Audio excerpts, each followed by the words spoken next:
दादा भुसे साहेब बोलतो ना? बोला. साहेब मला ते प्रकरण सिरियस घ्या बरं का, ते मालेगावचं त्या मुलीचं.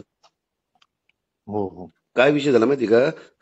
साहेब माझं काय म्हणणं आहे का ना, त्याला वकील बोला. पण भेटला नाही पाहिजे. आणि विषय काय आहे, नवीन कायदा बनला पाहिजे एखादा याच्याबद्दल, लहान लेकरांसाठी काहीतरी हो हो फाशी द्यायचं, त्यांना ना रोडवर फाशी दिली पाहिजे, असं माझं म्हणणं आहे. बरोबर. सिरियस का साहेब, कसं माहिती का, बघा तुमची काही चुकी नसती, शेवटी आरोपी कुठं माय घालतात त्याचं पण ट्रोल म्हणजे तुम्ही होऊ लागले. लोक म्हणजे म्हणते की धाक नाही शहरामध्ये, मालेगावमध्ये. असं का? नाही नाही, असं का म्हणजे? हॅलो ठीक आहे हॅलो दादा. नाही, असं का म्हणजे? टाईट मारून नका बोलू मला सर, हम्म? टाईट मारून नका तुम्ही बोलू म्हटलं. रेकॉर्ड करण्यासाठी बोलताय? नाही नाही, रेकॉर्ड तर करतो मी सगळ्यांचं. मी कोणाच्या बापाला घाबरतो काय? मी पण कोणाच्या बापाला नाही घाबरत. मग ठीक आहे ना, मग तिकडे न्याय द्या ना मग. कुठून बोलताय?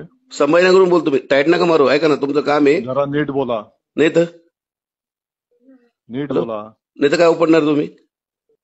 चांगलं चांगलं बोलताय तुम्ही. मग तेच नाही तर काय उपडणार मला, तेच म्हणतो मी. नाही ठीक आहे, चांगलं बोलताय.